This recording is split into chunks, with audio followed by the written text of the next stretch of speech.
49ers host the Jets week 1. Right out of the gates, they got to get in a plane, fly across the country, and come back home on a short week. And then we find out, oh, wait, you're not coming home for that game. You got to go on the road again. So to start the season, the Jets have to go to San Francisco for a Monday night game, fly home late Monday, early Tuesday, play another road game that weekend, and then short week home game against the New England Patriots to start the year. And then they have London coming up 2 weeks after that. And when you look at the number of standalone games, Chris, they have 7 standalone games, 2 4-day turnarounds in the first 9 weeks. Mike North, who puts the schedule together for the NFL, was on Sirius last night. And Peter King texted me this because he was all fired up about the Jets schedule just because it's weird. Like, there's no CBS 4:25 p.m. Eastern games for the Jets, which, like, what's the story behind that? CBS has to be unhappy about that. But I think Mike North said, and I'm paraphrasing what Peter King told me, basically, they wanted to get all the Jets games on prime time early because the wheels might come off. Well, last year the wheels came off 4 plays in. Yeah. So it may not matter, but if the Jets aren't good, they will have checked all the primetime boxes by the time we get to week 12. Yeah. I mean, first off, the Monday night, we talked about it yesterday to start the year after last year's Monday night and the debacle and the Achilles injury and all that. I mean, you talk about having to face some demons just right away if you're Aaron Rodgers and like, wait, I'm back on Monday night to start the season. Holy cow, this is a disaster for me last year. So the schedule, like you said, 6 out of the first 9 games, standalone games, certainly a lot of movement and short weeks and not being able to get in a routine. Now, where I will say, like, compared to the last few years where we've looked at the Jets and I've gone, and you and me, we both have gone it and gone, like, hey, the first 7 games are literally against the 7 best teams in football. Like, it's no joke. Like, it was, right? It was just one after another where you were like, holy cow. This year, even though, the movement and the theatrics of the schedule a lot, there's definitely some teams early on where you go, hey, the Jets, if they're healthy and they don't, pee down their leg, right? They're better than the Titans on paper. The Patriots, we know, they're better than the Broncos on paper as it stands right now. So I at least look at it in some games and go, hey, schedule's hard, all that. They're better than the Vikings on paper too. You look at all that and you go, yeah, there's movement or whatever, but, the potential of that team is greater than, the potential of some of the teams they see early on in the schedule. I'll at least give them that. And look, here, if they're good, look at the back end. 4 of the 6 teams they play down the stretch were playoff teams a year ago. Now that's brutal, right? And if they're good, if they make it, because the thing they've done the last 2 years with a gauntlet to start the season, they were 4-3 and 5-2. 4-3 last year, 5-2 the year before. The wheels came off both years after that initial surge. So this year you have easier games. Now, the schedule is screwy and there's a lot of travel, but the games are easier. If they can hold it together with the schedule all over the map, and if they are competitive going into the stretch after the bye week, you may see some of these games get pulled into primetime. If Aaron Rodgers is still healthy and if they're a high-end contender, Seahawks at Dolphins, even at Jaguars, if the Jaguars are good, Rams game at the Bills and Dolphins, all those games are going to be candidates to be moved maybe to late afternoon or to Thursday night or to Monday night or Sunday night, depending upon how those other games go. So the Jets could still be an attractive draw, and CBS could get one or more of those 4:25 p.m. Eastern games after Week 12. Yeah, I certainly could see that happen. Again, I know we don't have a crystal ball here, but, by all due accounts, those teams that they're playing there at the end of the year, the talent on the team, the culture of those organizations, I just, barring something crazy injury-wise, that's going to be a tough stretch. It might be the stretch that gets them in the playoffs, doesn't get them in the playoffs. I mean, the Jets are the enigma of the NFL. We don't know what to expect of the Jets. On paper, they're awesome. The defense is special. We know that. They got special all over the board on that side of the ball. Offense, they have a chance to be damn good, right? But we just don't know. And The Salah hasn't handled certain situations the right way. We've had a little bit of a, somebody speaking out, talking, doing something with the Jets every year in the locker room, the front office. So that's an issue, right? What's Rodgers going to be, right? What is it fair? The thing I will say with Rodgers is, can Rodgers play the way Aaron Rodgers thinks he can play still? That's, can he still be, oh, hey, this guy's not open, let me hop around the pocket and do all that kind of stuff at this age right now? I don't know. I didn't know if he could do that even last year. I was worried about that. You know that.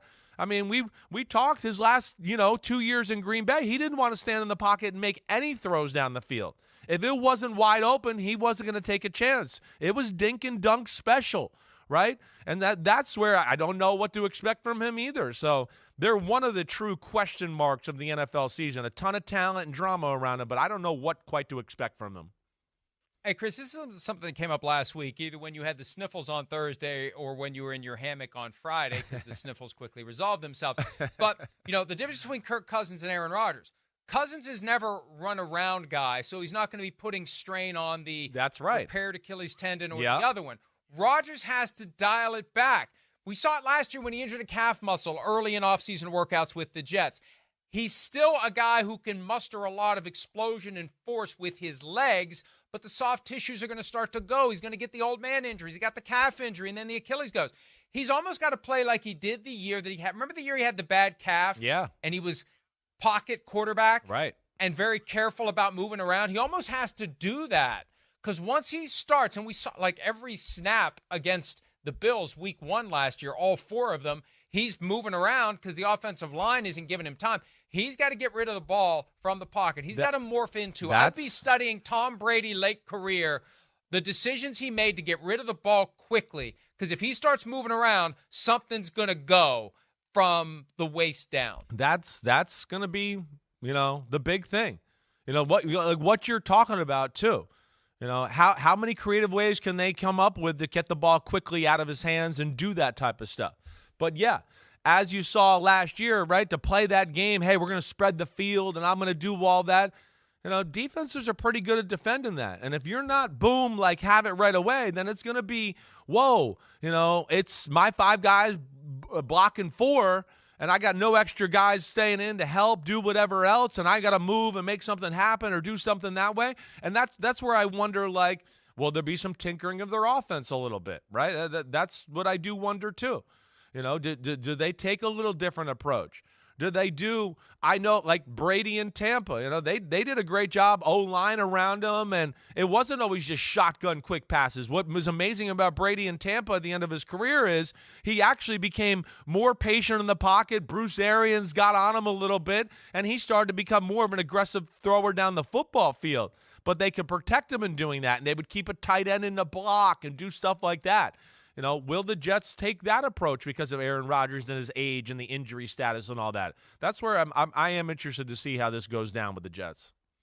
And again, the Jets have twice before Week 9 play Sunday, and then off Monday, off Tuesday, off Wednesday, play Thursday. Twice. That's pushing it. That's pushing it. By the NFL and the league, and just like, hey, human. Care. They don't care. Right. They don't care. I know. They don't care. That's where it bothers me just a little. As I said earlier. Yep. And I'm past the point of caring if they get mad, because don't do things that we can legitimately complain about and you won't get mad. Don't do things that defy common sense and logic. And once they accept as true, the injury rate's no different from Sunday to Sunday than Sunday to Thursday. It overlooks everything else. And, I know a lot of folks prefer to watch the show on demand or the clips. And we appreciate it if you do listen to the podcast. It's early, it's live. Hey, there are plenty of people in the league that watch the show live. And I've already heard from a coach who's like, they got to add a second bye if they're going to do this play every day of the week to have maximum standalone games. You got to add a second bye to let people adjust and react. Because if you're going to be moving teams, it used to be every game was Sunday at 1 o'clock or 4 o'clock except the Monday night game. It wasn't all that long ago. Pre-1987, you either played at 1 o'clock, 4 o'clock Sunday, or 9 o'clock Monday night. And that was it. They would do one Thursday night game a year to get away from the conflict with the World Series. They didn't want to go head-to-head with baseball. It's kind of quaint to think there was a time the NFL actually was afraid of baseball. Right. And Thanksgiving. But now, if you're going to go all over the map, if the Chiefs are going to play every day of the week except Tuesday, you've got to factor in the cumulative effect that it has on the players. You can't just fold your arms and say, well, the injury rate's the same. Well, the injury rate's the same. It doesn't matter. It does matter because the human body, it's just like the whole grass, turf, bullcrap that we get fed. Oh, the injury rate's the same. It doesn't matter. Getting out of bed isn't the same the next day. Your life isn't the same. When you have all these variables and all these short weeks and all this moving around, it creates extra stress, and you have to account for that in some way. You can't just fold your arms and say, well, you get paid. Shut up and play. You can't do that. It ignores the human element, and the sport is already dehumanizing enough. We try to bring the human element into play in large part because the NFL, they don't care. Your parts, they act like they care. Football is family. Your parts in a machine, and if one breaks, we throw you out and we plug another one in, and the machine keeps going. Yeah, no, listen, I don't disagree. And to me, it's a cumulative effect. It's, I've been a part of those Thursday games, and it's guys on Wednesday going, oh my gosh, I'm still sore from last Sunday. I can't believe we got to play tomorrow. So it's not being able to maybe put your body on the line like you might want to. And what I would want to do, and at some point I got to look this up because I brought this up before because I want to get to the Bills schedule, and I know we got that. But I wonder what the injury rate would be after that. That's what I would want to know. It's the cumulative effect of those two games 4 days in a row. How many people miss that game now 11 days later where they can't play and have an injury because of those two games? They might have not got hurt right there in that game or came out. But as we know, in the NFL, a lot of the time because of Toradol and stuff, guys are hurt and they don't even realize they are hurt until the day after the game. And then that's when it happens. So, I'm with you there, Mike, and, hopefully one day it can be remedied. Here's what it is. And look, I really don't want to spend the day, on the phone saying I'm sorry, but I'm not sorry. But when you mash together, and this is not a reflection on the person who's in the job, when you mash together health and safety and PR, when you cram them together into one job, what happens is, well, this is what we want to do. How do we spin it? How do we sell it? How do we sell it from a PR standpoint? How do we balance health and safety and PR? Let's find a stat that supports what we want to do. Oh, hey, the injury rate's the same. If we look at the raw number of injuries, let's use that. Let's forget about everything else, and let's use that. You can always find a stat to support anything you want to do. Anything you want to do, you can find a statistic. You can massage the numbers to do it. Hi, it's Mike Florio. Thanks for watching PFT on YouTube. Hit subscribe for the latest news and analysis from Pro Football Talk.